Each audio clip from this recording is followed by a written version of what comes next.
मैं विक्रम शाक्या अपने channel math musician पर आप सभी का स्वागत करता हूं। पिछले वीडियो में गाइस हम लोगों ने चैप्टर मैट्रिक्स जो चल रहा था हमारा उसकी एक्सरसाइज 3.4 तक कंप्लीट कर लिया था और आज हम इसकी लास्ट एक्सरसाइज मिसलिनियस एक्सरसाइज जो है उसे कंप्लीट करेंगे। तो स्टार्ट करते हैं। हमारा पहला क्वेश्चन है let A is equal to, एक आपको मैट्रिक्स दे रखा है और एक कंडीशन दे रखी है या एक रिलेशन दे रखा है where I is the identity matrix of order 2 and n belongs to the natural number. ये एक कंडीशन या एक फॉर्मूला कह लीजिए आपको प्रूव करना है और a आपको दे रखा है। गाइज ये शुरुआत के जो 3-4 क्वेश्चन हैं इस एक्सरसाइज के ये बिल्कुल अलग हैं बाकी चैप्टर से। ये बिल्कुल अलग हैं क्योंकि इसमें जो मेथड इंट्रोड्यूस होगा वो बाकी किसी भी क्वेश्चन में अभी तक नहीं लगा है। तो इसलिए इनको 3-4 क्वेश्चनों को आपको सही से देखना है और काफ़ी इंपॉर्टेंट है बोर्ड के पॉइंट ऑफ व्यू से। काफ़ी बार ऐसे क्वेश्चंस पूछे जाते हैं। तो कंप्लीट करते हैं। कंप्लीट करने से पहले मैं आपको एक रिकॉल कराना चाह रहा हूँ। आप लोगों ने 11th क्लास में एक चैप्टर पढ़ा था प्रिंसिपल ऑफ मैथमेटिकल इंडक्शन, जिसे शॉर्ट में आप PMI बोलते थे। उस चैप्टर में क्या होता था, हमको कोई फॉर्मूला दिया होता था और उसको प्रूफ करना होता था। और जब भी फॉर्मूला प्रूफिंग की बात आती है हम मैथमेटिकल इंडक्शन को ही इंट्रोड्यूस करते हैं। वहां पर जितने भी क्वेश्चन आपको दे रखे थे, एक एक्सरसाइज थी वहां पर, और वहां पर आपको जितने भी क्वेश्चन दे रखे थे वो सारे के सारे कहीं ना कहीं एक तरीके से फॉर्मूले थे और हमने उन सारे फॉर्मूलों को प्रूफ किया था। तो यहां पर भी कुछ ऐसा ही है। आपको ये जो आपको एक जो रिलेशन दिख रहा है ये एक तरीके का फॉर्मूला है और इसे आपको प्रूफ करना है। तो जब भी हम फॉर्मूले को प्रूफ करते हैं, किसी रिलेशन को प्रूफ करने की बात आ जाती है कि ये प्रूफ कैसे होगा। जैसे कल को आ जाए a+b का होल स्क्वायर प्रूफ करिए, a² + b² + 2ab होता है। तो कैसे प्रूफ कर पाएंगे, तो वहां पर PMI आप लगा के उसे प्रूफ कर सकते हैं। तो आइए प्रूफ करते हैं। उस चैप्टर को आप लोगों ने ऑलरेडी पहले से पढ़ रखा होगा तो बहुत ईजी से समझ में आ जाएगा। तो देखिए कैसे करते हैं हम क्वेश्चन को। तो मैंने वही क्वेश्चन आपकी जो बुक में दिया था कॉपी कर रखा है। एक रिलेशन दिया हुआ है आपको और वो प्रूव करना है। आपको याद होगा कि PMI जो होता है वो 3 केसेस पर डिपेंड करता है, केस 1, केस 2 एंड केस 3। आप लोग अवेयर हैं, वेल अवेयर हैं इस बात से। तो हम बात करते हैं केस 1 पर। केस 1 हमेशा डील करता है फॉर n = 1 पे। तो अगर हम n = 1 की बात करें तो हम इसकी LHS ले लेते हैं जो हमें रिलेशन प्रूव करना है। इसकी LHS है ये, तो AI + BA और इसकी होल पावर n का मतलब 1। यहां से आ जाएगा AI + BA, LHS आ गई। अब हम इसकी RHS उठाते हैं तो RHS है ये, और इस RHS में भी जहां जहां पर n है वहां पर हम 1 पुट करेंगे।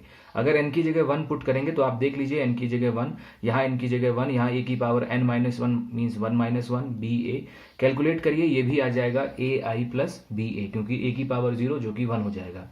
तो इसका मतलब है कि n = 1 के लिए हमने जो रिलेशन है उसका LHS उसकी सॉल्व की, RHS उसकी सॉल्व की और दोनों बराबर आ गए। तो हमने नीचे लिख दिया सो the result is true for n = 1। ये केस फर्स्ट यहां पर फिनिश हो जाता है। फिर स्टार्ट होता है case second. Case second deal करता है गाइस n = k के लिए। तो अगर हम n = k के लिए देखें तो हम केस 1 को प्रूफ करके दिखाते हैं। केस 1 के जो प्रूफ है उसी के बेस पर मैं मान लेता हूं कि केस 2 भी सेटिस्फाइड होगा या प्रूव्ड होगा। तो अगर आप यहां देखें मैंने वही लिखा है, since it is true for n = 1, जो भी रिलेशन या जो भी प्रूफ दे रखा है वो n = 1 के लिए प्रूफ है, then it is also true for n = k। तो ये n = k के लिए भी ट्रू होगा।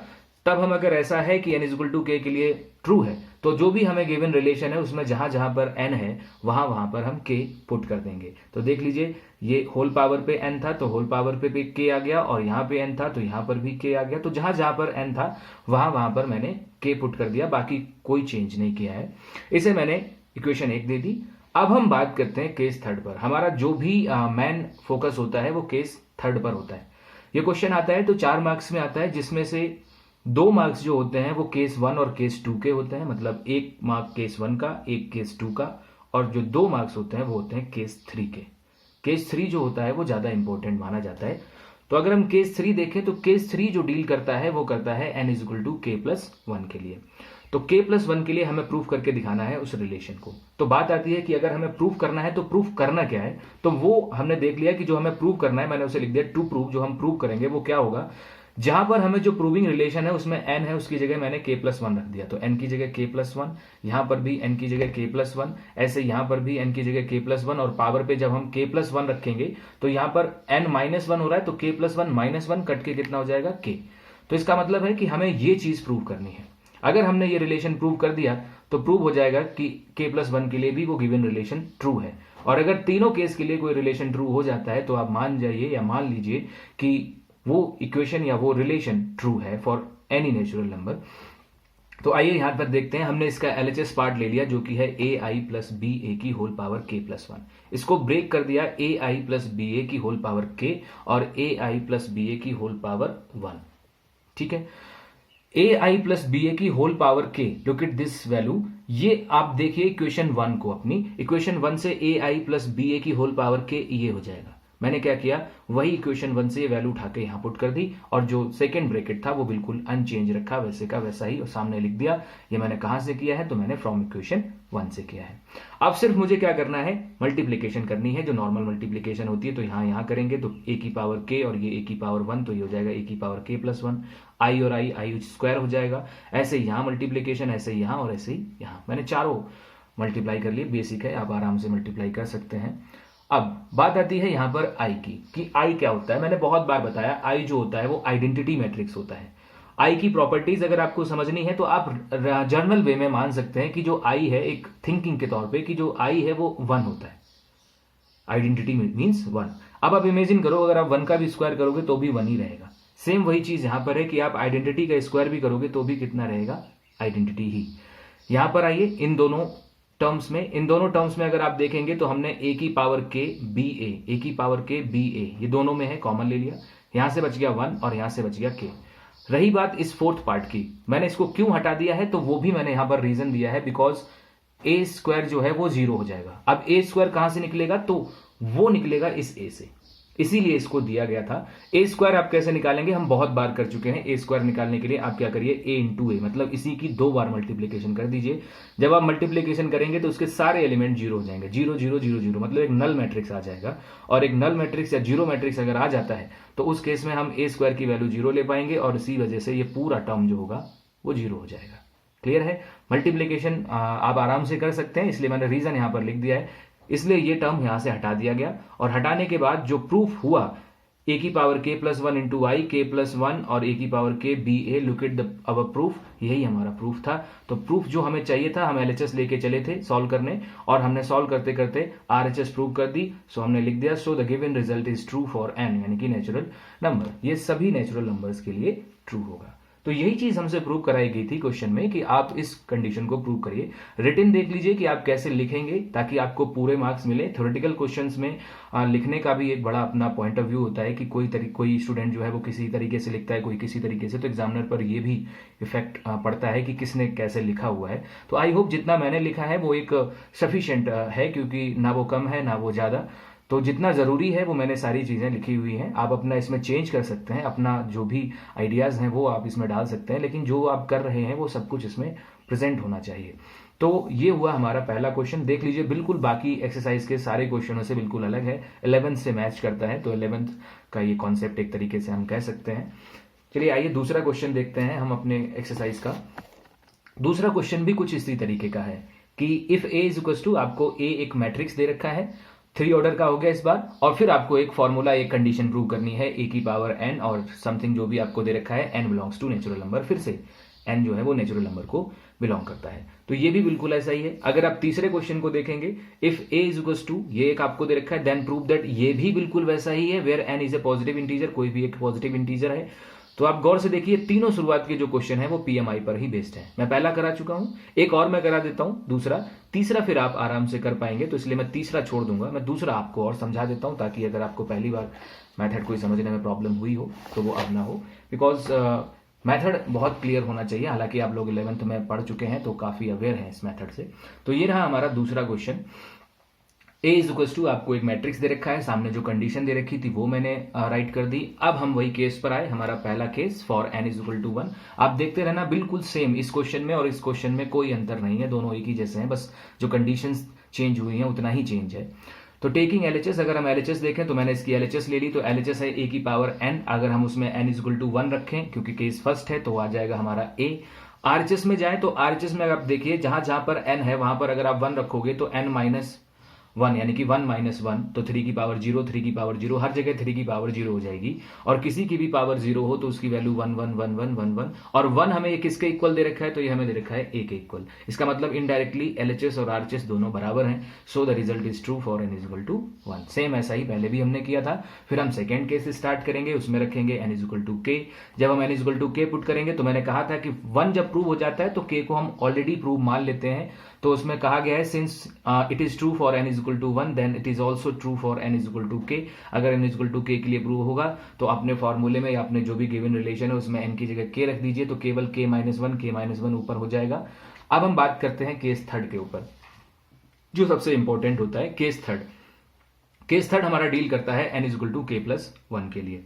तो प्रूव करना है, तो क्या प्रूव करना है, तो सबसे पहले तो n is equal to k plus 1 अपने रिलेशन में रख दो जो तुम्हें प्रूव करना है। तो उसमें जब n is equal to k plus 1 रखोगे तो n की जगह k प्लस 1, यहाँ k plus 1। Look eight here, अगर आप n की जगह k प्लस 1 रखोगे और उसमें से एक माइनस 1 करोगे तो k बच जाएगा, क्योंकि k प्लस 1 और माइनस 1 तो k।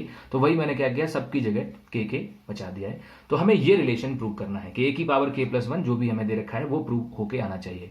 तो देखते हैं, हमने इसकी LHS फिर से पिक कर ली, जैसा कि प्रीवियस क्वेश्चन में हमने किया था। LHS पिक की, a की पावर k प्लस 1, उसको ब्रेक कर दिया a की पावर k इंटू a की पावर 1, और a की पावर k की हमने वैल्यू निकाली यहां से। जो हमें पिछली बार भी हमने यही किया था कि जो सेकेंड रिजल्ट था, हमेशा सेकेंड रिजल्ट का यूज होगा ही होगा जब आप थर्ड रिजल्ट को प्रूव करेंगे। तो सेकेंड रिजल्ट से जो भी a की पावर k की वैल्यू है वो उठा के हमने यहां पुट कर दी। ए हमें क्वेश्चन में ही दे रखा है कि 1 1 1 1 है, तो हमने वो 1 1 1 पुट कर दिया। और अब इन दोनों मैट्रिसेस की आपको मल्टीप्लीकेशन करनी है। मैट्रिसेस में मल्टीप्लीकेशन आपको जरूर आती होनी चाहिए बहुत अच्छे से। तो मल्टीप्लीकेशन करनी है, सिंपल तरीका होता है, रो की कॉलम में पहले, फिर आगे बढ़ो, इसमें नीचे बढ़ो, इसमें आगे बढ़ो, इसमें नीचे बढ़ो। वही मैंने किया है। 3 की पावर k माइनस 1, फिर प्लस 3 की पावर k माइनस 1, फिर प्लस 3 की पावर k माइनस 1, क्योंकि वही टर्म है, 1 में मल्टीप्लाई होकर कोई चेंज होना नहीं है। तो आप देख लीजिए मल्टीप्लीकेशन हर बार वही हो जाएगा, 3 की power k minus 1, k minus 1, k minus 1, 3 बार प्लस में आ जाएगा। तो सारे एलिमेंट जो है वो इसी तरीके से लिख जाएंगे। अब हमें क्या करना है, इनको ऐड करना है। तो 3 की पावर k माइनस 1, 3 की पावर k माइनस 1 और 3 की पावर k माइनस 1, अगर आप 3 बार इसे ऐड करोगे तो एडिंग आपको अच्छे से आती होनी चाहिए। तो ये हो जाएगा 3 इंटू 3 की पावर k माइनस 1। क्लियर है? अगर मैं यहां लिखूं तो ये इस तरीके का बन जाएगा, 3 इंटू 3 की पावर k माइनस 1। और जब मल्टीप्लाई में दो चीजें होती हैं तो उनकी पावर्स ऐड होती हैं। जब पावर्स ऐड होंगी तो ये -1 और +1 कैंसिल हो जाएगा, बचेगा 3 की पावर k। तो वही मैंने बचा दिया है, 3 की पावर k, 3 की पावर k, 3 की पावर k। क्योंकि सारे टर्म एक ही जैसे हैं तो आंसर तो सबका एक ही आना है। तो एक टर्म सॉल्व कर लो, बाकी सब वैसे ही कॉपी कर दो। तो देख लो, ये थी इसकी LHS जो हम लेके चले थे, और RHS हमने प्रूव कर दी। और अगर RHS प्रूव कर दी तो इसका मतलब है कि ये केस भी हमारा प्रूव हो जाता है, या ये क्वेश्चन भी हमारा प्रूफ हो जाता है। तो दोनों क्वेश्चन आप कंपैरेटिवली देख लेना, दोनों में कोई अंतर नहीं है, सेम लैंग्वेज वैसे ही कॉपी की है। बस जो कैलकुलेशन टर्म है, क्वेश्चन चेंज हुआ है तो कैलकुलेटिंग टर्म चेंज हो जाएंगे, बस उतना ही चेंज किया हुआ है हमने। तो ये हो गए हमारे दो क्वेश्चन। तीसरा क्वेश्चन, जैसा कि मैं आपसे अभी बोल रहा था कि तीसरा क्वेश्चन भी सेम ऐसा ही है, 2 ऑर्डर का है, तो कैलकुलेशन भी उतनी ज्यादा नहीं जाएगी। आप ट्राई करिए उसको, क्योंकि आप आराम से कर पाएंगे। और कोई भी डाउट हो तो मुझसे शेयर करिए कि क्या प्रॉब्लम आती है, तो मैं उसे भी कर दूंगा। तो मैं आगे बढ़ता हूं क्वेश्चन नंबर 4 पर। क्वेश्चन नंबर 4 में आपसे कहा गया है, if A and B are symmetric matrices prove that AB minus BA is a skew symmetric matrix. तो यहां पर जो गिवन चीज है वो ये है कि A और B सिमेट्रिक हैं, और आपको प्रूव करना है कि AB माइनस BA जो होगा वो स्क्यू सिमेट्रिक होगा। तो आइए देखें कैसे करेंगे इस क्वेश्चन को। तो A और B अगर दो सिमेट्रिक मैट्रिक्सेस हैं तो आप जानते हैं कि सिमेट्रिक मैट्रिक्सेस की क्या प्रॉपर्टी होती है। ये रहा आपका क्वेश्चन नंबर 4। कहा गया है, given that A and B are symmetric matrices. अगर A and B symmetric matrices हैं तो आपको पता होगा सिमेट्रिक मैट्रिसेस में कि कोई भी मैट्रिक्स अगर सिमेट्रिक है तो उसका ट्रांसपोज यानी कि A डैश वो इक्वल होना चाहिए A के, और B डैश इक्वल होना चाहिए B के, क्योंकि क्वेश्चन ने कहा है A और B दोनों ही सिमेट्रिक हैं।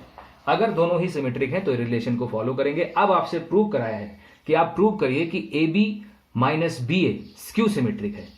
स्क्यू सिमेट्रिक है तो हम सबसे पहले क्या करेंगे, AB माइनस BA का डैश निकालेंगे। AB माइनस BA का डैश, आपको पता है प्रॉपर्टी में कि दो टर्म्स के बीच में अगर माइनस लगा है तो डैश उन पर ऑटोमेटिकली या एक जनरल वे में खुल जाता है, जैसा नॉर्मल है। तो AB का होल डैश हो गया माइनस BA का होल डैश। मल्टीप्लीकेशन में उल्टा होता है, B को पहले लिखा जाता है A को बाद में, ऐसे इसमें A को पहले लिखा जाएगा B को बाद में। आई होप मैं ऐसा भी क्वेश्चन करा चुका हूं थ्योरम में, तो आपको इसका आइडिया है। B डैश की जगह हम B रख सकते हैं, A डैश की जगह हम A, क्योंकि हमसे कहा गया है कि दोनों सिमेट्रिक हैं। और ऐसे ही यहां पर भी अगर हम इन दोनों से माइनस कॉमन ले लें तो ए बी पहले आ जाएगा और बी ए बाद में। Look at the relation, A B minus B A का whole dash is equal to minus of A B minus B A. याद कीजिए स्क्यू सिमेट्रिक मैट्रिसेस की कंडीशन। स्क्यू सिमेट्रिक मैट्रिसेस में हम यही कहते थे कि किसी भी मैट्रिक्स का अगर हम ट्रांसपोज निकालें वो उसके नेगेटिव के इक्वल आ जाए तो वो स्क्यू सिमेट्रिक होता है। तो आप देख लीजिए इसके नेगेटिव के इक्वल है, इसलिए ये स्क्यू सिमेट्रिक है। अगर सीधा उसी के इक्वल आ जाता तो फिर वो सिमेट्रिक होता, मतलब अगर ये नेगेटिव का सिंबल ना आता और सीधा A B minus B A dash जो है वो A B minus B A के इक्वल हो जाता तो वो सिमेट्रिक होता। नेगेटिव आ जाता है तो स्क्यू सिमेट्रिक। वेल अवेयर है क्योंकि बहुत बार ये बात मैं बता चुका हूं। आते हैं क्वेश्चन नंबर 5 पर। क्वेश्चन नंबर 5 को रीड कर लेते हैं कि इसमें करवाया क्या गया है, फिर हम करते हैं। क्वेश्चन में कहा गया है show that the matrix B dash A B is symmetric और skew symmetric according as A is symmetric और स्क्यू सिमेट्रिक। सबसे पहले क्वेश्चन की लैंग्वेज को पढ़िए, क्वेश्चन क्या कहलवाना चाह रहा है। कहा गया है शो दैट द मैट्रिक्स, आपको एक मैट्रिक्स दिया गया है, वो सिमेट्रिक और स्क्यू सिमेट्रिक होगा according as A is symmetric और स्क्यू सिमेट्रिक। यानी कि अगर ए सिमेट्रिक है तो ये matrix B dash A B ये भी सिमेट्रिक होगा, और अगर ए स्क्यू सिमेट्रिक है तो ये भी स्क्यू सिमेट्रिक होगा। यानी कि इस मैट्रिक्स का सिमेट्रिक या स्क्यू सिमेट्रिक होना डिपेंड करता है ए के सिमेट्रिक या स्क्यू सिमेट्रिक होने पे। आइए देखें कैसे करेंगे क्वेश्चन को। यहां पर दो केस मैंने बनाए। सबसे पहला केस 1 जिसमें मैंने माना कि when A is symmetric matrix, जब ए जो है वो सिमेट्रिक है। अगर ए सिमेट्रिक है तो उस समय कंडीशन होगी A dash is equal to ए। अब अगर ए सिमेट्रिक है तो हमें प्रूव करना पड़ेगा बी डैश जो ए बी है ये भी सिमेट्रिक है, क्योंकि क्वेश्चन ने कहा है जब ए सिमेट्रिक होता है तो बी डैश ए बी भी सिमेट्रिक होता है। तो कोई बात नहीं, सिमेट्रिक चेक करने के लिए हमने इसका डैश कर दिया। आपने अभी तक दो टर्म्स के मल्टीप्लीकेशन का डैश तो निकालना सीखा है। अगर तीन एक साथ आ जाए, क्योंकि आपने ये पढ़ा है कि ए बी का whole dash is equal to B dash A dash, लेकिन अगर यहीं पे तीन हो, जैसे यहां पर तीन है ना, एक है बी डैश, एक है ए और एक है बी, तो कोई बात नहीं, ऑर्डर रेसिप्रोकल चलता है, यानी कि रिवर्स चलता है। रिवर्स में अगर आप देखें तो पहले आप बी का डैश करेंगे यहां से, फिर ए का डैश और फिर लास्ट में बी डैश का डैश। वही मैंने किया है, बी का डैश ए डैश फिर बी डैश का डैश। यहां ये आगे बी का डैश ए डैश। तो ऐसा ही आपने एक थ्योरम पढ़ी थी कि अगर आप किसी भी मैट्रिक्स का डबल टाइम ट्रांसपोज करते हैं तो वो मैट्रिक्स सेम वैसा ही छूट जाता है। तो उसी प्रॉपर्टी से मैंने यहां बी लिख दिया। साथ ही साथ हमें यह भी कहा गया है फर्स्ट पार्ट में कि ए सिमेट्रिक है, तो इसका मतलब है ए डैश की जगह हम ए रख सकते हैं, तो हमने ए डैश की जगह भी ए रख दिया।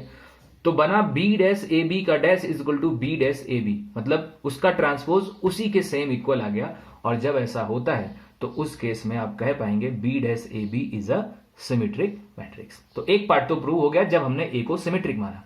अब क्वेश्चन ने यह कहा है कि अगर ए स्क्यू सिमेट्रिक होगा तो बी डैश ए बी भी स्क्यू सिमेट्रिक होगा।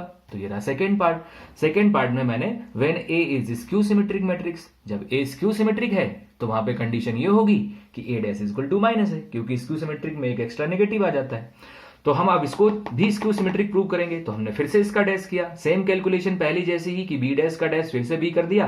सिर्फ यहां पे क्या चेंज होगा, जहां पर पिछली बार ए डैश की जगह ए पुट हुआ था क्योंकि ए सिमेट्रिक था, लेकिन इस बार ए डैश की जगह माइनस ए पुट होगा क्योंकि इस बार जो ए है वो स्क्यू सिमेट्रिक है। और जैसे ही माइनस पुट होगा एक एक्स्ट्रा माइनस बाहर आ जाएगा, और जैसे ही एक्स्ट्रा माइनस बाहर आएगा वैसे प्रूव होगा कि बी डैश ए बी जो है वो स्क्यू सिमेट्रिक मैट्रिक्स है। तो देख लीजिए टोटली जो है वो ए पर ही डिपेंड कर रहा है कि ये सिमेट्रिक बनेगा या स्क्यू सिमेट्रिक। जब ए पॉजिटिव था तो सिमेट्रिक था, जब ए नेगेटिव था तो स्क्यू सिमेट्रिक था। आगे बढ़ते हैं नेक्स्ट क्वेश्चन की तरफ, क्वेश्चन नंबर 6। सबसे पहले क्वेश्चन नंबर 6 को रीड करते हैं कि क्वेश्चन नंबर 6 में हमसे क्या करवाया गया है। हमसे कहा गया है find the values of X Y and Z if the matrix, आपको एक मैट्रिक्स दे रखा है, satisfy the equation A dash into A is equal to identity.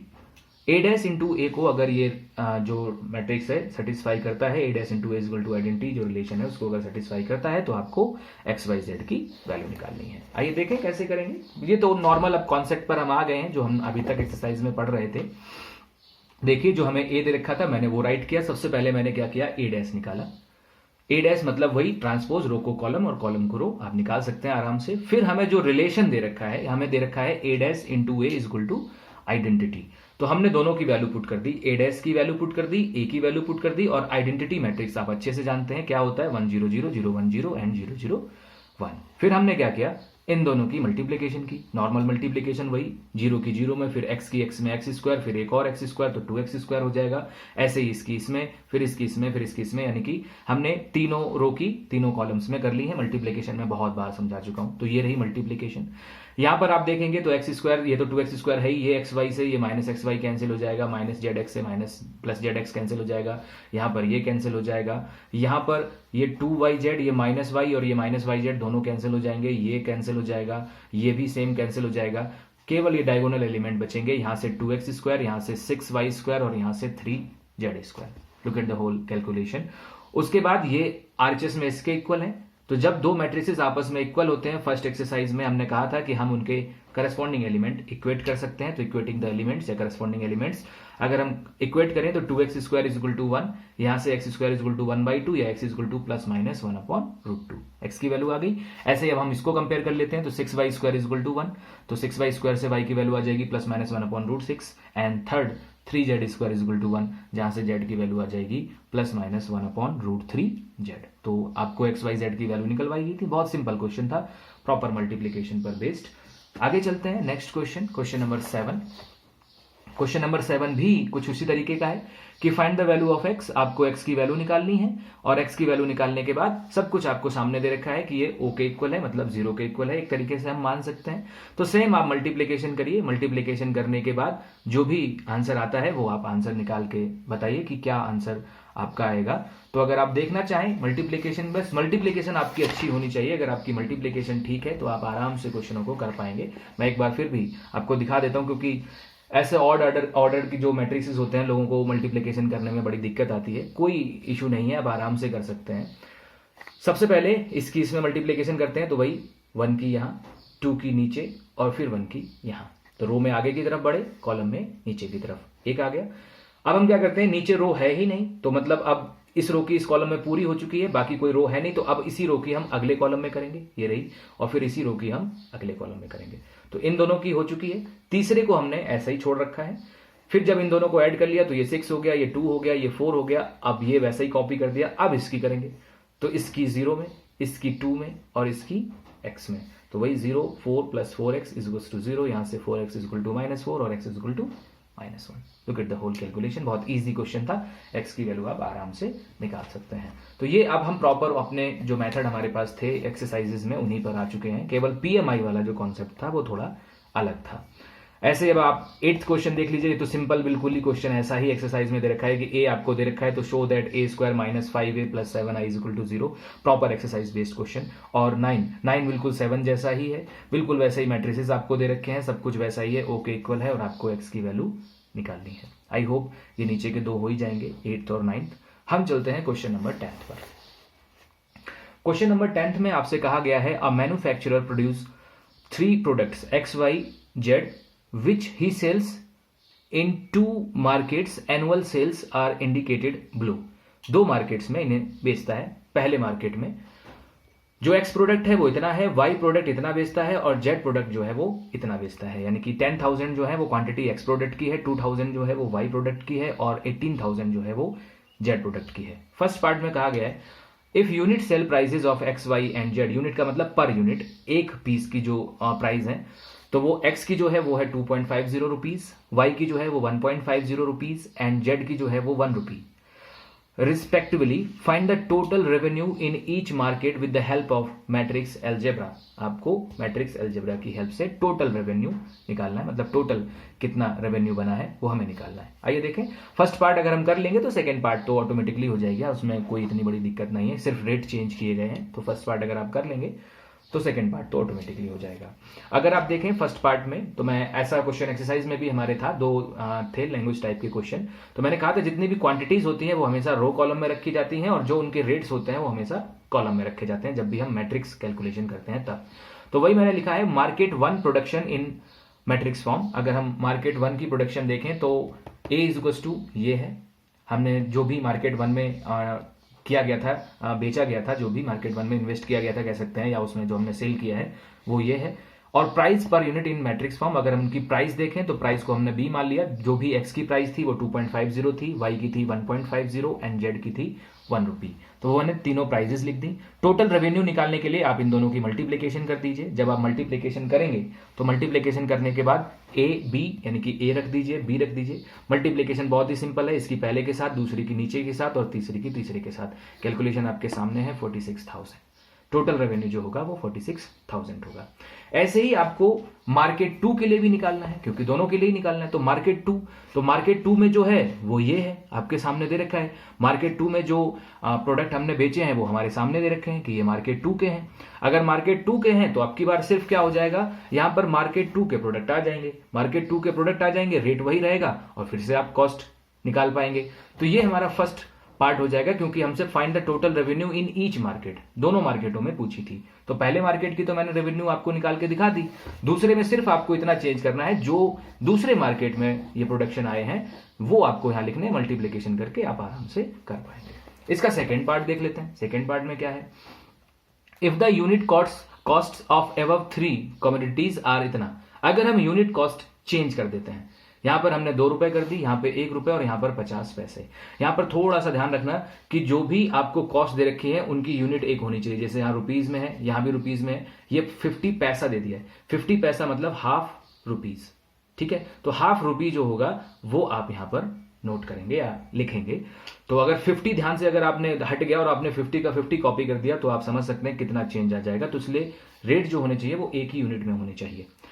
तो अब की बार रेट चेंज कर दिए, फाइंड द ग्रॉस प्रॉफिट, और आपको ग्रॉस प्रॉफिट निकालना है। मतलब अब इस रेट से मार्केट 1 और मार्केट 2 दोनों का रेवेन्यू निकालना है और फिर देखना है कि दोनों में कितना अंतर है। ऑब्वियसली दूसरे वाले का जो प्रॉफिट है वो थोड़ा ज्यादा आएगा, और अगर प्रॉफिट थोड़ा ज्यादा आएगा तो फिर हमें पता करना होगा कि प्रॉफिट कितना है। जिसका भी ज्यादा है, इनफैक्ट मेरे हिसाब से पहले का ज्यादा जो भी निकलेगा, मेरे हिसाब दूसरे का ज्यादा नहीं आएगा, पहले का ज्यादा आना चाहिए। तो जिसका भी ज्यादा है वो प्रॉफिट आपको लिख देना है कि पहले केस का ज्यादा था या फिर दूसरे केस का ज्यादा था। तो लास्ट काम तो सिर्फ आपको इतना करना है कि इस रेट के हिसाब से क्या हमारा टोटल ग्रॉस जो रेवेन्यू बन रहा था और इस रेट के हिसाब से हमारा टोटल ग्रॉस रेवेन्यू क्या बन रहा था, उन दोनों में जो डिफरेंस होगा वही हमारा क्या हो जाएगा, ग्रॉस प्रॉफिट। आई नो आप 12th क्लास के हिसाब से बहुत बेसिक क्वेश्चन है। मेन चीज है मैट्रिक्स मल्टीप्लीकेशन, आराम से आप कर पाएंगे। जो प्रोडक्ट है वो आप रो में रखिए, जो कॉस्ट है वो आप कॉलम में रखिए, मल्टीप्लाई करिए। पहले ये रेट दे रखा है, फिर ये रेट दे रखा है, तो आप सेकेंड पार्ट भी आराम से कर पाएंगे। क्वेश्चन नंबर 11 पर चलते हैं। 11 में आपसे कहा गया है find the matrix x so that x और ये मैट्रिक्स मल्टीप्लीकेशन इतना होना चाहिए। काफी इंपॉर्टेंट क्वेश्चन मैं इसे रखूंगा मिसलिनियस में। पीएमआई के जो 3-4 क्वेश्चन हैं उनके बाद सबसे इंपॉर्टेंट मैं इसी को रखूंगा, क्योंकि ये काफी अच्छा मेरे हिसाब से अकॉर्डिंग, अगर मुझे पेपर बनाना हो तो मैं इसे रखूं। यहां पर क्या है, वही रिलेशन जो आपको दिया था वो इंपॉर्टेंट क्यों है मैं आपको यहां पर समझाता हूं। यहां पर आपको एक्स मैट्रिक्स दिया गया है, यहां पर थोड़ा सा कॉन्सेप्ट लगेगा। सबसे पहले क्या है, अगर आपको एक्स मैट्रिक्स निकालना है तो ये पता होना चाहिए कि जो मैट्रिक्स है वो किस ऑर्डर का होगा, क्योंकि एक्स तो कुछ भी हो सकता है वो 2x3 का हो सकता है 1x3 का हो, या किसी का भी हो। जैसे मैंने यहां पर x माना है ABCD, मतलब 2x2 का माना है, तो मैंने 2x2 ही क्यों माना, कुछ और मान सकता था। तो वो आपने अगर मल्टीप्लीकेशन वाला जो इंट्रो था अगर वो अच्छे से पढ़ा हो तो मैं आपको बता दूं कि वो इंपॉर्टेंट है। जो आपको 2 मैट्रिसेस दे रखे थे, मैंने सबसे पहले उनके ऑर्डर्स लिखे, आप देख सकते हैं ऑर्डर जो मैंने लिखे हुए हैं। अब आप इमेजिन करिए x का ऑर्डर वो होना चाहिए ताकि वो इसके साथ मल्टीप्लाई हो सके। अगर किन्हीं भी 2 मैट्रिसेस की मल्टीप्लीकेशन होती है तो जो पहले मैट्रिक्स का जो कॉलम होता है, यानी कि नंबर ऑफ कॉलम होते हैं, वो दूसरे मैट्रिक्स के नंबर ऑफ रो के इक्वल होने चाहिए। दूसरे मैट्रिक्स के नंबर ऑफ रो यहां पर है 2, तो पहले मैट्रिक्स में नंबर ऑफ कॉलम जो होने चाहिए वो 2 होने चाहिए, मतलब लास्ट में 2 लिखा होना चाहिए। इसीलिए मैंने लास्ट में यहां पर क्या लिखा है, 2। चलिए ये 2 हो गया और इसका है 2x3, तो ये 2 तो सेम हो जाएगा। उसके बाद जब मल्टीप्लाई होने के बाद जो मैट्रिक्स बनता है उसका ऑर्डर होता है जो यहां पे पहले प्लेस पे लिखा होता है वो, और जो इसके लास्ट प्लेस पे लिखा होता है वो। अब इसके लास्ट प्लेस पे तो ये 3 मैच कर रहा है, लेकिन ये 2 होना चाहिए। इसका मतलब जब ऑर्डर आप 2x2 करोगे तो ये मल्टीप्लीकेशन भी पॉसिबल हो पाएगी, मल्टीप्लीकेशन आप आराम से कर पाएंगे। और मल्टीप्लीकेशन के साथ साथ जब इन दोनों की मल्टीप्लाई होगी तो जो मल्टीप्लाई होने के बाद जो ऑर्डर आएगा मैट्रिक्स का वो भी कितना आएगा, 2x3, और वो हमें दे रखा है कि वो कितना है, 2x3। तो यहां पर बड़ा कॉन्सेप्ट लगाना है कि जो हमें एक्स मानना है वो किस ऑर्डर का मैट्रिक्स मानना है। जब आप x 2x2 का ही मानोगे तभी जाके यहां मल्टीप्लीकेशन हो पाएगी और मल्टीप्लाई होने के बाद जो मैट्रिक्स बनेगा उसका ऑर्डर 2x3 हो पाएगा। आई होप समझ गए होंगे आप कि मैंने इसको 2x2 ही क्यों लिया है। अब चीज सिंपल थी, ये मेन इंपॉर्टेंट चीज थी कि कैसे हम ये पहचानेंगे कि हमें 2x2 का ही रखना है, जबकि बाकी दोनों जो मैट्रिक्स हैं वो 2x3 के हैं, जबकि जो x होगा वो 2x2 का होगा। तो यहां रखा, फिर उसके बाद नॉर्मल क्वेश्चन हो गया, मल्टीप्लाई करी, मल्टीप्लाई करने के बाद यहां पर आरएचएस में जो चल रहा है करस्पॉन्डिंग एलिमेंट इक्वेट कर दिए। जैसे यहां पर देखें a+4b किसके इक्वल होगा, -7 के, तो a+4b को -7 के इक्वल कर दिया। एक और मैंने इक्वेशन इक्वेट कर ली 3a+6b, ये वाली 3a+6b कितना हो गया, -9। यहां से अगर आप देखो 3 से पूरी इक्वेशन डिवाइड कर दो तो a+2b = -3, तो वही a+2b = -3। अब इन दोनों इक्वेशनों को आपको सॉल्व करना है। मैंने एलिमिनेशन मेथड लगाया, सिंबल चेंज किए, -a से +a कैंसिल किया, -2b = जो भी आपको दिख रहा है कि यहां से b = -2 आ गया, +2b = -4, b = -1।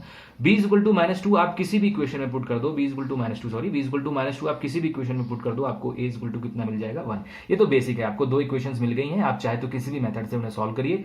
यहां से a = 1 और b = -2। इक्वेशन आपने 10th क्लास में सॉल्व करना बहुत अच्छे से सीखी है, elimination method, substitution, cross multiplication, जो आप लगाना चाहें लगाइए। मैंने एलिमिनेशन लगाया हुआ है। तो ए और बी तो निकल गए, अब हमें सी और डी और चाहिए, क्योंकि सी और डी भी हमने लेट किए हुए हैं, तभी हमारा पूरा मैट्रिक्स बन पाएगा, क्योंकि हमें A B C D 4 unknown variables चाहिए हैं। तो अब हम सी और डी वाली इक्वेशन कंपेयर कर लेते हैं। जैसे मैंने एक सी और डी की जो इक्वेशन कंपेयर की है वो तो ये है 3c + 6d = 6, 3c + 6d = 6, और एक और सी और डी की, क्योंकि दो रख लेंगे तो सॉल्व हो जाएगा। c + 4d = कितना, 2।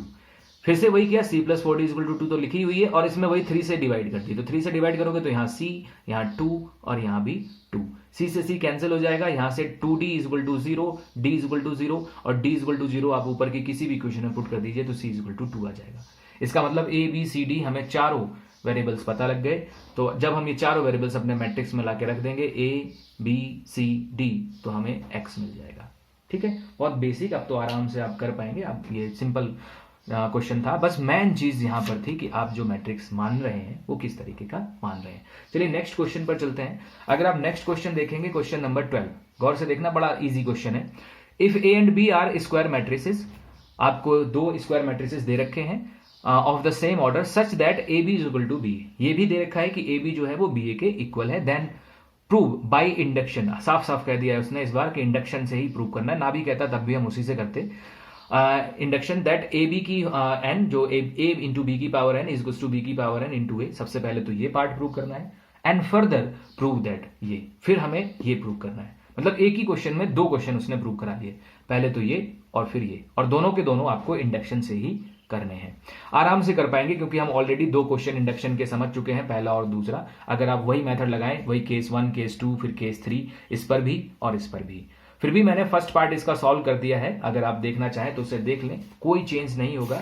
आप देखिए इसका जो फर्स्ट पार्ट मैंने सॉल्व किया है, वही गिवन कंडीशन जो भी आपको दे रखी थी वो लिखी, ए बी = बी ए, फिर जो प्रूव करना था वो केस 1, वही n = 1, n = 1 के लिए अगर हम LHS में रखेंगे तो ए बी आ जाएगा, RHS में रखेंगे तो बी ए आ जाएगा। लेकिन क्वेश्चन ने कहा है ए बी और बी ए दोनों इक्वल हैं, तो अगर ए बी और बी ए दोनों इक्वल हैं तो इसका मतलब है LHS RHS भी इक्वल हो गई, तो केस फर्स्ट प्रूव हो गया। केस फर्स्ट प्रूव हो जाता है तो केस सेकंड हम ऑलरेडी प्रूव मान लेते हैं। केस थर्ड प्रूव करने के लिए आपको n = k+1 रखना है, k+1 रखने जब आप रखोगे तो आपको ये प्रूव करना होगा। तो ए बी की होल पावर k+1, मैंने LHS उठा ली, LHS में ए बी की होल पावर k+1 में क्या किया, ए बी की होल पावर k अलग कर ली और b अलग कर ली। ए बी की होल पावर k की वैल्यू वही हम सेकंड जो केस होता है उससे उठाते हैं, हर बार वैसा ही जो सोल्यूशन होता है।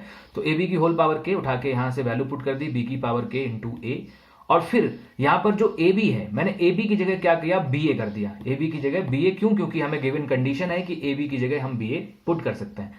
बी ए पुट करने से क्या हुआ, ये बी की पावर k और ये बी की पावर 1 जब मल्टीप्लाई हुए तो हो गए बी की पावर k+1 इंटू ए, जो कि हमारी RHS थी। तो बहुत इजी था, आप इसे आराम से देख लीजिए पूरे क्वेश्चन को, फिर हम वीडियो जो रोक कर उसे आप आराम से समझिए कि इसमें कोई डाउट तो नहीं। वैसे मैं बार बार समझा चुका हूं, पीएमआई का यही कॉन्सेप्ट ही होता है कि वो एक ही जैसा चलता है, तो इसलिए हमें ज्यादा उस पर एक क्वेश्चन समझना होता है और ज्यादा ध्यान देने की जरूरत नहीं होती है, बस लिखना आपको अच्छे से आता होना चाहिए कि आप उसे लिखेंगे कैसे। नेक्स्ट चलते हैं, हमारे पास जो ऑब्जेक्टिव बचे हुए हैं 3। पहला ऑब्जेक्टिव देखते हैं, यानी कि question number 13। If A is equal to इतना इज सच दैट, जो भी आपको दे रखा है ए, और वो सच दैट एक कंडीशन आपको दे रखी है कि ए स्क्वायर इज इक्वल टू आई है, तो आपको एक कंडीशन प्रूव करनी है। बहुत इजी है, ए है, सबसे पहले क्या करिए ए स्क्वायर निकालिए, मतलब ए की ए के साथ मल्टीप्लाई करिए। ए स्क्वायर निकाल के आप क्या करेंगे, ए स्क्वायर निकाल लेंगे, वो आपको आई के इक्वल दे रखा है, ए स्क्वायर की यहाँ वैल्यू पुट करोगे जो भी निकल के आएगी, और आई होगा तुम्हारा 1001 इस तरीके से। और करस्पॉन्डिंग एलिमेंट आप कंपेयर कर दोगे, इसका पहला इसके साथ, दूसरा यहां, तीसरा यहां, चौथा यहां। उन चार में से तुम्हें कौन सी कंडीशन इन चार ऑप्शंस में दे रखी है वो मैच हो जाएगी कि कौन सी वाली दे रखी है। जो भी कंडीशन तुम्हें इन चार में से मैच हो जाए वही तुम्हारा आंसर होगा। इजी है, कोई डाउट हो तो पूछना। If the matrix A is both symmetric and skew symmetric then, मैं इसे कराता हूं, काफी अच्छा क्वेश्चन है। If the matrix A is both symmetric and skew symmetric then, आपको ए दे रखा है जो सिमेट्रिक भी है और स्क्यू सिमेट्रिक भी है। देखिए, given that A symmetric and skew symmetric both, अगर ऐसा है तो कंडीशन होगी A dash is equal to A क्योंकि सिमेट्रिक है, and A dash is equal to minus A क्योंकि स्क्यू सिमेट्रिक भी है। तो अगर A dash is equal to A है और A dash is equal to ही माइनस ए भी है, तो अगर एलएचएस इक्वल है तो इनकी आरएचएस भी इक्वल होनी चाहिए, मतलब ए इज इक्वल टू माइनस ए होना चाहिए। और यहां से अगर हम वैल्यू निकालें ए की तो वैल्यू आ जाएगी ए इज इक्वल टू 0, मतलब ए की वैल्यू है जो 0 है। और अगर किसी मैट्रिक्स की वैल्यू 0 होती है तो आप अंदाजा लगा सकते हैं कि इन चार ऑप्शंस में कौन सा सही होगा, क्या वो डायगोनल होगा, क्या वो जीरो मैट्रिक्स होगा, क्या वो स्क्वायर होगा, और क्या वो नन ऑफ दीज होगा। तो ऑब्वियसली जब किसी मैट्रिक्स की वैल्यू 0 हो जाती है तो वो मैट्रिक्स होता है जीरो मैट्रिक्स। क्लियर है? आगे बढ़ते हैं, last question, question number 15। If A is a square matrix such that A square is equal to A अगर स्क्वायर मैट्रिक्स है और उसके साथ कंडीशन दे रखी है कि ए स्क्वायर जो है वो ए है, देन आपको इस पूरे टर्म की वैल्यू निकालनी है आई प्लस ए का होल क्यूब माइनस 7a। देखते हैं कैसे करेंगे। तो ये रहा हमारा last question. A square is equal to A, जो आपको कंडीशन दे रखी है, और जो फाइंडिंग क्वांटिटी है वो है आई प्लस ए का होल क्यूब माइनस 7a। सबसे पहले यहां पर आपको फॉर्मूला लगाना है ए प्लस बी का होल क्यूब। जो लोग नहीं जानते हैं वो याद रखें कि ए प्लस बी का जो होल क्यूब होता है वो होता है a cube plus b cube plus 3ab bracket में a plus b. This one is the formula, a cube plus b cube plus 3ab bracket में ए प्लस बी। मैंने वही लगाया है, ए क्यूब मतलब आई क्यूब प्लस बी क्यूब मतलब ए cube plus 3ab bracket में a plus B और minus 7a वैसा ही। आई के बारे में पहले बता चुका हूं, आई आइडेंटिटी मैट्रिक्स होता है, चाहे उसका आप स्क्वायर करिए चाहे उसका क्यूब करिए, कुछ भी करिए वो हमेशा आई ही रहेगा। ए क्यूब को मैंने तोड़ दिया है ए स्क्वायर इंटू ए, और इसके अंदर ब्रैकेट में मल्टीप्लीकेशन कर ली है, कोई चेंजेस नहीं किए हैं, जैसी नॉर्मल मल्टीप्लीकेशन होती है वैसी ही हो गई है। ए स्क्वायर इंटू ए, जब हमने इसे ब्रेक किया तो क्वेश्चन में साफ कहा गया है कि आप ए स्क्वायर की जगह ए रख सकते हैं, तो यहां जब ए स्क्वायर की जगह ए रखोगे तो ये ए इंटू ए हो जाएगा। बाकी आई स्क्वायर आप जानते हो, आई स्क्वायर कर लो चाहे आई कर लो एक ही चीज होती है, और आई की अगर आप किसी के साथ मल्टीप्लाई भी करोगे तो भी वो एलिमेंट पे कोई चेंज नहीं डालता है। बार बार मैं बात बता चुका हूं, आइडेंटिटी की किसी भी टर्म में मल्टीप्लाई या किसी भी मैट्रिक्स के साथ मल्टीप्लाई होगी वो चेंज नहीं होगा, इसका मतलब 3a ही बचेगा। ऐसे यहां पर भी 3a, ए हमने यहां पर इसलिए बचाया है क्योंकि यहां पर भी ए स्क्वायर है, और ए स्क्वायर की जगह फिर से तुम वैल्यू कितना पुट करोगे ए, तो वो ए ही हो जाएगा, और आइडेंटिटी फिर से कोई चेंज नहीं करेगा, आइडेंटिटी वैसे का वैसा ही छूटेगा। माइनस 7a वैसा ही जैसा पहले था, उसमें कोई चेंज हुआ ही नहीं। ये ए और ए फिर से ए स्क्वायर हो गया, और अगर ए स्क्वायर फिर से हो गया तो हम इसकी जगह फिर से कितनी वैल्यू पुट करेंगे ए। अब आप देख लीजिए 3a और 3a 6a और 1 7a, 7a प्लस का 7a माइनस का कैंसिल आउट हुआ, आंसर आया हमारा आई। तो अगर हमें करेक्ट ऑप्शन चूज करना है तो जो हमारा करेक्ट ऑप्शन होगा वो होगा ऑप्शन नंबर सी। ठीक, तो यहां पर हमारा मैट्रिक्स चैप्टर जो है वो खत्म हो जाता है। सारी एक्सरसाइजेस हमने कंप्लीट की हैं। कोई भी डाउट फिर भी आप लोगों का कोई रह जाता है, एक चीज मैं और आपको यहां पर नोटिफाई करा दूं कि जो इस चैप्टर के एग्जाम्पल्स हैं, जो हम लोग क्या करते हैं नॉर्मली कि हम एक्सरसाइज कंप्लीट कर लेते हैं और एग्जाम्पल्स को छोड़ देते हैं, तो एग्जाम्पल्स को भी करना बड़ा इंपॉर्टेंट है, क्योंकि जो एग्जामिनर होता है या जो बोर्ड का जो पेपर बनता है वो ऐसा नहीं है कि एक्सरसाइज से ही आता है और एग्जाम्पल से नहीं आता है, उसमें एग्जाम्पल्स भी आते हैं, और मेरी मानिए तो एग्जाम्पल्स का जो रेशियो है वो काफी ज्यादा होता है। तो इसलिए आप उन जो एग्जाम्पल्स हैं उनको भी कंप्लीट करिए। फिर भी कोई डाउट रह जाता है तो मुझसे पूछिए, अगर कोई एग्जाम्पल ऐसा है जो नहीं हो पा रहा है तो आप कभी भी उसे पूछ सकते हैं, कमेंट करिए, मैं उसे आपको सोल्यूशन दूंगा उस चीज का। तो यहाँ पर हमारा मैट्रिक्स चैप्टर खत्म होता है, और नेक्स्ट चैप्टर जो है वो हम डिटर्मिनेंट से स्टार्ट करेंगे नेक्स्ट वीडियो में। और आप लोगों के लिए डिस्क्रिप्शन में इस चैप्टर के लिए मैंने जो इसके जो प्रैक्टिस क्वेश्चंस हैं या जिनसे आप प्रैक्टिस कर सकते हैं उसके लिए मैंने 2 पीडीएफ डाली हुई हैं। आप डिस्क्रिप्शन पे क्लिक करिए, आपको वहाँ से वो पीडीएफ मिल जाएंगी, तो उनको डाउनलोड करिए, उनको सॉल्व करिए और अगर कोई डाउट आता है तो वो डिस्कस करिए। चलिए आज के लिए यहीं पे रोकते हैं, नेक्स्ट वीडियो में मिलेंगे डिटर्मिनेंट के साथ। Thank you.